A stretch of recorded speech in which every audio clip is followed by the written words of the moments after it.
Welcome, here I've got Honor 8A and I'm gonna show you how to turn on and off the camera leveler at this device.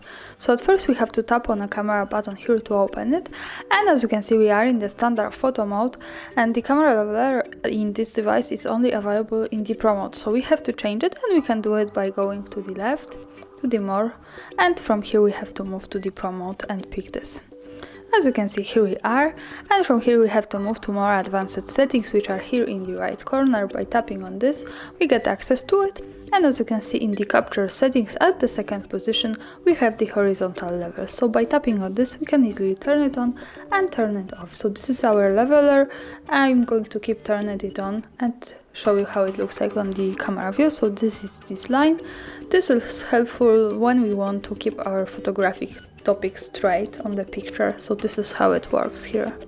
And of course, to turn it off, we go back to the settings here and tap on this again, and for now it's gone, as you can see. So this is how it works. Thanks for watching, subscribe our channel and leave the thumbs up.